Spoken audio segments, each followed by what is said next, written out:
Hi అండి, అందరికీ నమస్కారం. Welcome back to my channel. ఇప్పుడు ఏందైనా వార్త అండి, చంద్రబాబుకి షాక్ ఇస్తూ హైకోర్టు కీలక ప్రకటన చేసిందండి వాలంటీర్ వ్యవస్థ పైన. మరి ఆ వివరాలన్నీ కూడా ఈ వీడియో ద్వారా తెలుసుకుందాము. వీడియో ఎక్కడే కానీ స్కిప్ చేయకుండా అండ్ వరకు చూడేటప్పుడే పూర్తి ఇన్ఫర్మేషన్ అర్థమవుతుంది. వీడియోకి ఒక లైక్ చేయండి ఫ్రెండ్స్. ఇక వీడియోలోకి అయితే వెళ్ళిపోదాము. ఏపీలో కీలకమైన వాలంటీర్ల వ్యవహారం ముదిరిందండి. వైసీపీ హయాంలో 2019లో నియమితుడైన వాలంటీర్ల విషయం తాజాగా జరిగిన సార్వత్రిక ఎన్నికలకు ముందు పెను వివాదం రేపిన విషయం తెలిసిందే. వీరంతా వైసీపీకి అనుబంధంగా పనిచేస్తున్నారని, ఎన్నికలను ప్రభావితం చేస్తున్నారని పేర్కొంటూ సీనియర్ సిటిజన్స్ ఫర్ డెమోక్రసీ అనే స్వచ్ఛంద సంస్థ కేంద్ర ఎన్నికల సంఘానికి ఫిర్యాదు చేసిందండి. దీంతో ఎన్నికల వేళ వాలంటీర్ వ్యవస్థను పక్కన పెట్టారు.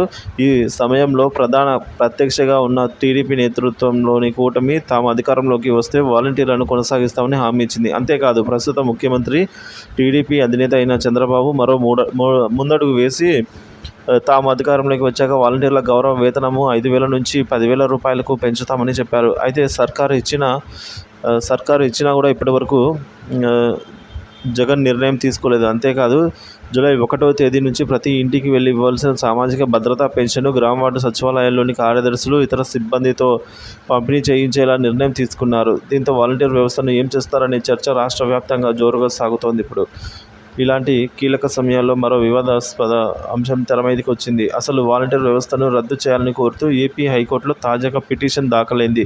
గత వైసీపీ హయాంలో చేపట్టిన వాలంటీర్ నియామకాలు అన్నీ కూడా అదృష్టంగా వచ్చాయని, రిజర్వేషన్లను పాటించలేదని పిటిషనర్లు పేర్కొన్నారు. అంతేకాదు, వైసీపీకి నాయకుల అనుచరులను, వారి కుటుంబ సభ్యులను కూడా వాలంటీర్లుగా నియమించుకున్నారని పిటిషన్లో పేర్కొన్నారు. ఈ నేపథ్యంలోనే రాష్ట్ర వ్యాప్తంగా వాలంటీర్ వ్యవస్థని రద్దు చేయాలని కోరారు.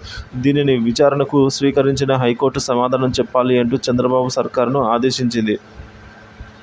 ప్రస్తుతం వేసిన పిటిషన్పై హైకోర్టుకు రాష్ట్ర ప్రభుత్వం ఎలాంటి సమాధానం చెబుతుంది అనేది ఆసక్తికరంగా మారింది. అయితే సమాధానం ఎలా ఉన్నప్పటికీ వాలంటీర్ వ్యవస్థను రద్దు చేస్తే రాజకీయంగా చంద్రబాబుకు ఇబ్బంది వస్తుంది. ఈ నేపథ్యంలో ఒకవేళ ఇప్పుడున్న వ్యవస్థను రద్దు చేసినా కొత్తగా నూతన వాలంటీర్లను నియామకం చేపట్టే అవకాశం ఉంది.